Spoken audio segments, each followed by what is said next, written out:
다음은 관리계획 수립입니다. 거의 뭐 그 관리 단계의 초점이라고 할 수가 있겠는데요. 역시 SPC입니다. SPC는 그 나와 있듯이 Statistical Process Control입니다. 즉 통계적인 공정관리. 그래서 여기서 S, Statistical이라는 의미는 통계적 자료와 분석 기법의 도움을 받아서 이런 의미가 있고요. 그 다음에 프로세스는 그 프로세스의 변동을 주는 원인과 프로세스의 능력 상태를 파악해서 그런 뜻이 있어요. 그 다음에 컨트롤. 이 컨트롤이라는 의미가 관리인데요. PDCA 사이클을 적용해서 개선이 유지될 수 있도록 한다. 그런 의미가 있습니다. 그 SPC는 1924년 스와로트에 의해서 개발이 되었어요. 아주 그 공정관리에 아주 새로운 변혁이 일어났다 할 정도로 아주 큰 사건이었습니다. 통계적 검증을 위해서 데이터의 패턴을 보여줍니다. 그래서 우리는 어떤 징조를 보게 돼요. 그 중국에서 지진이 일어나기 전에 막 그 뭡니까? 새떼가 막 날아다니고 또 그 저기 저 뭡니까? 그 길거리에 그 개구리 막 이런 그 평상시에 그 보이지 않았던 여러 가지 현상들이 막 나타났다고 그러죠. 이것이 징조입니다. 징조. 우리 공정에서도 불량이 나타나기 전에 어떤 징조가 나타나게 돼요. 그런 징조를 예민하게 검출해내는 도구가 바로 SPC입니다. 그래서 기본적인 문제 발생 시스템에 대한 이해가 촉진될 수가 있겠고요. 프로세스 성능을 그래프로 제시를 합니다. 그래서 눈으로 보는 관리, 시각적 관리의 어떤 대표적인 방법이라고 할 수가 있겠습니다. 다음은 확률에 근거한 의사결정 도구이다. 그래서 SPC는 그냥 그 정성적인 그 사람의 감에 따라서 이렇게 판단하는 것이 아니고 확률적으로 그 제시된, 확률적으로 검증된 도구입니다. 그 다음에 이 그 퍼포먼스 성능의 변화가 그 자연스럽게 탐지될 수 있고요. 표본 데이터 이것은 전수검사 방식이 아닙니다. 전체 그 공정에서 흐르고 있으면 그 중에서 샘플링한 데이터에 의해서 관리가 되는 방식이라고 할 수가 있습니다. 그래서 SPC를 이용할 때는 첫째, 실수 방지 장치를 사용할 수 없을 경우에만 활용을 합니다. SPC가 만능이 아닙니다. 굳이 우리가 개선의 어떤 그 단계를 꼽는다면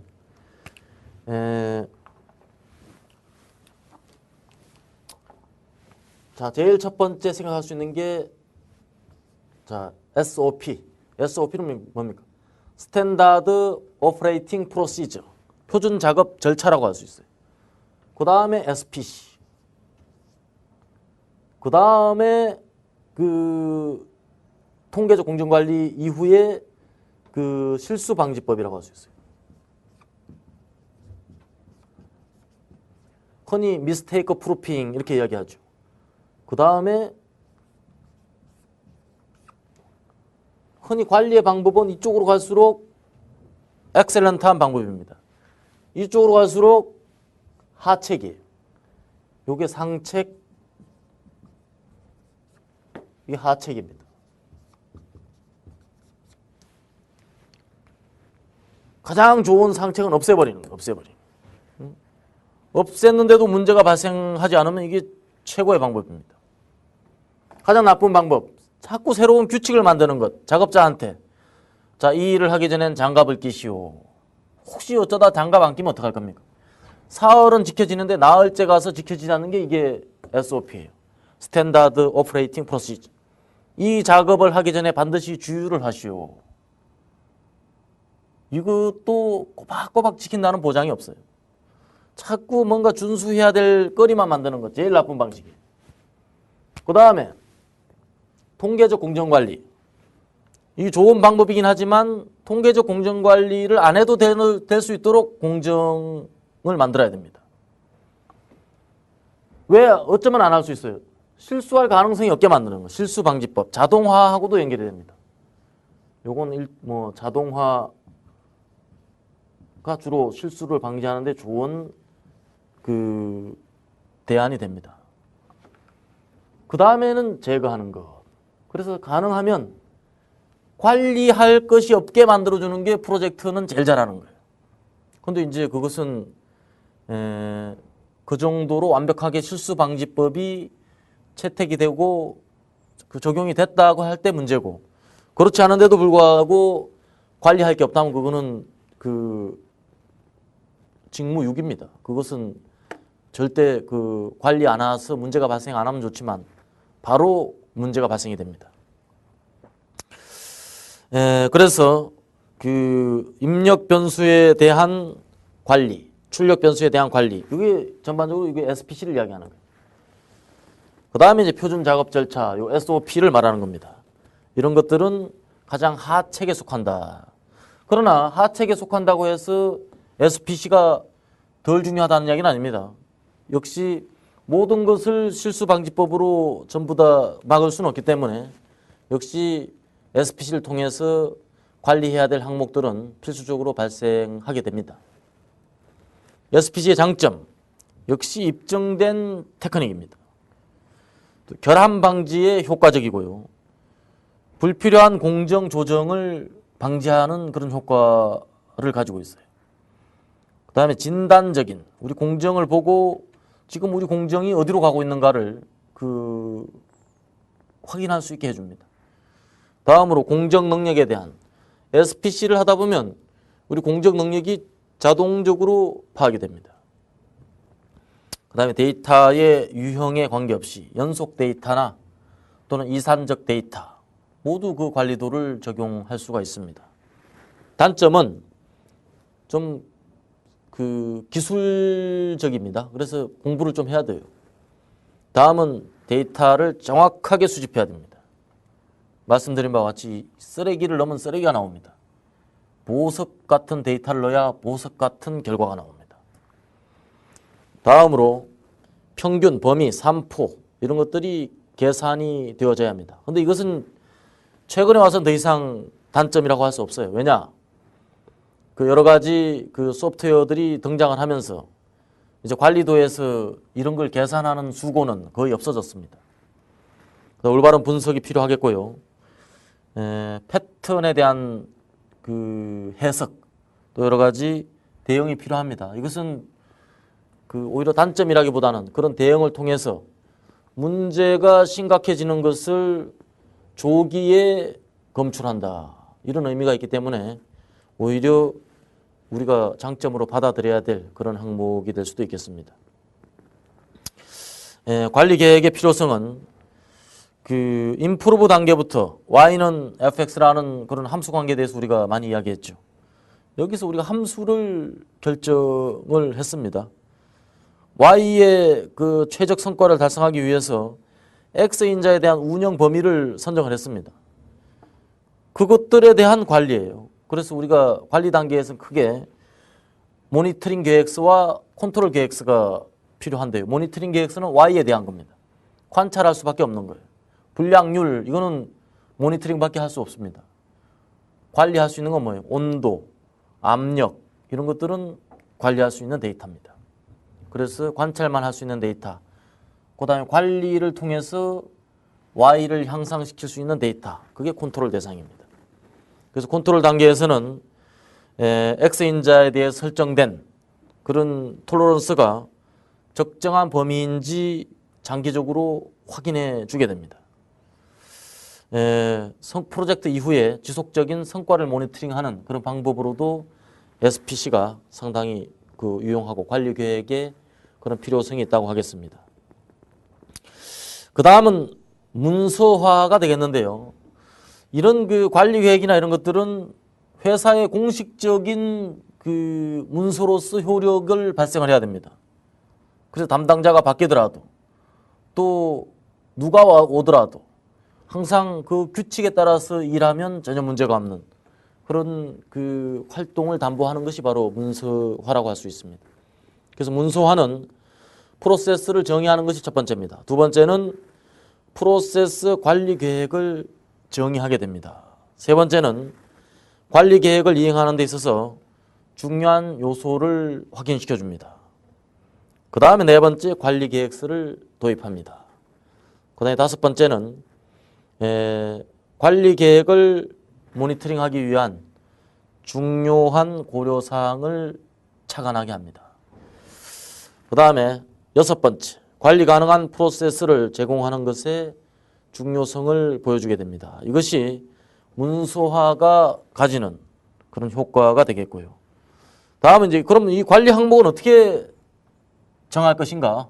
첫째, 고객의 요구사항이 뭔가를 먼저 알아야 돼요. 우리 M단계 때 조사했죠. 그래서 제품 특성에 대한 고객의 요구사항을 알아야 되겠고요.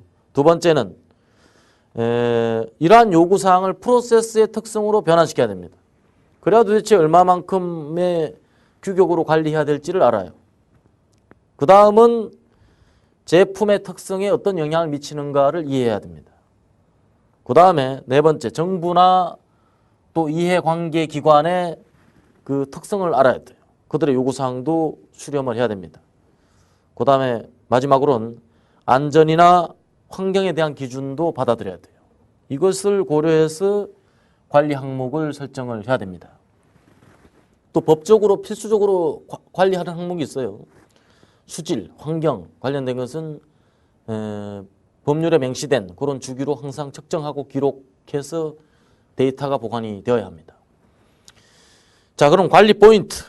관리 포인트를 결정할 때 중요한 것. 첫째, 셋업. 안정적이지만 여러 사이클에 걸쳐 재현될 수 있는 경우. 이런 셋업에 대한 관리 포인트. 그 다음에 시간입니다. 시간에 따라 점차적으로 바뀌어 갈 수 있는 그런 가능성이 있는 것들. 그 다음에 자재에 관련된 것들입니다. 입력 구성 요소들을 이런 요소들은 개별성을 유지하는데 자재에 관련된 그 관리 포인트 굉장히 중요하죠. 그 다음에 작업자 역시 사람이 지켜야 될 것, 역동적이며 상황 및 작업자의 숙련도에 따라서 여러 가지 변화의 여지가 있습니다. 그 다음에 정보입니다. 역동적 정보로 구성이 된다. 그 다음에 결정의 흐름이 매우 중요할 경우에 이 정보도 포인트가 됩니다. 그래서 관리 포인트를 결정할 때 우리가 고려해야 될 그런 사항들이 되겠고요. 하나의 예를 들어 보겠습니다. 관리 포인트의 지배적 요인들은 프로세스에 영향을 미치는 많은 그 요인들 중에서 어느 한 개의 요인이 다른 것들을 다 합한 것보다 중요할 경우가 있어요. 이것을 우리가 지배적 요인이라고 부릅니다. 그런 지배적 요인 중심으로 그 관리 항목을 구성을 해야 돼요. 자, 여기서 지배적 요인의 예를 들어놨는데요. 첫째, 셋업. 정확한 초기 구성 및 확인. 굉장히 중요하죠. 그래서 셋업 조건은 초기에 그 기준을 잘 잡아야 됩니다. 철판 프레스, 자동 용접, 이런 그 다음에 그 리프로 머신 이런 것들은 초기에 그 셋업 조건이 잘만 만들어지면 그 뒤에는 그것만 유지해주면 아주 그 불량품 없이 높은 수율을 견지할 수가 있습니다. 그 다음 시간에 관련된 것, 주기적인 평가 혹은 변화 예측, 편리한 조정. 이건 뭐예요? 금속 절삭, 외관 검사 이럴 경우에 주로 그 포인트가 되겠고요. 작업자 훈련, 에러 방지, 주기적 평가. 그래서 목수나 약사 이 사람들은 굉장히 전문적인 지식이 필요하고 일하는 그런 공정, 수순 굉장히 많이 그 중요하죠. 그다음에 구성 요소, 전자제품 조립, 패스트푸드점의 음식 재료 공급. 요거 이게 이제 주로 재료에 관련된 것들입니다. 그다음에 정보, 주문이나 비행기 스케줄 이런 것들은 올바른 주문, 올바른 정보를 그 탐색하는 것이 가장 그 성공의 열쇠가 됩니다. 자, 이렇게 관리 포인트의 핵심을 결정해 가는 것 대단히 중요하고 이 단계에서 핵심이라고 볼 수가 있습니다. 그 다음에 이제 성과 표준. 첫째는 품질 목표입니다. 품질 목표는 누가 정합니까? 고객이 정한다고 봐야 돼요. 물론 이제 기업이 정하지만 고객의 요구 수준을 가늠해서 결정을 하게 됩니다. 그 다음에 이러한 품질 목표를 설정하는 기준은 공식적이어야 합니다. 그리고 측정 가능해야 되고 또 달성 가능해야 됩니다. 그 다음에 공정성이 있어야 돼요. 이건 아주 굉장히 당연한 그런 뜻이기도 한데요. 다음으로는 X인자, 즉 컨트롤 팩터의 공차를 결정할 것. 공차는 뭡니까? X가 운영되는 범위를 말하는 거예요. 그 운영되는 범위가 결정되는 것은 뭡니까? 궁극적으로는 Y가 이 공차의 크기가 얼마나 크고 작음에 따라서 결정이 되어 갑니다. 그 다음에 측정 성과와 표준의 비교가 있는데요. 표준과 비교하는 행위는 보통 감독자들의 역할입니다. 감독자는 사람이 될 수도 있고 경우에 따라서는 기술적인 장치가 될 수도 있습니다. 그래서 이러한 감독자의 역할은 실제 품질 성과와 목표 품질을 비교하게 됩니다. 그 다음에 관측된 차이를 해석하게 돼요. 세 번째, 필요한 수정 조치를 하고 그 다음에 그 수정 조치를 실제 실행하게 됩니다. 그렇다면 이렇게 차이가 발생되는 것에 대한 조치라는 것은 어떤 의미를 가지고 있겠습니까? 이것은 계획했던 성과 표준과 실제 관측된 성과 사이에 갭을 바로잡는 역할을 하게 됩니다. 예를 들면 수정하는 것은 뭐 사람도 될 수 있고 기계도 될 수가 있는데요. 컴퓨터에 명령을 내리는 기계 장치를 조정하는 보정 장치도 여기에 해당이 됩니다. 관리자의 입장에서는 부하 직원에게 전달되는 오다 또는 서류 같은 것들이 여기에 해당된다고 볼 수가 있겠습니다. 그 다음에 관리계획서란 우리가 주로 피드백 루프라고 하는데요. 누가 품질에 책임을 질 것인가?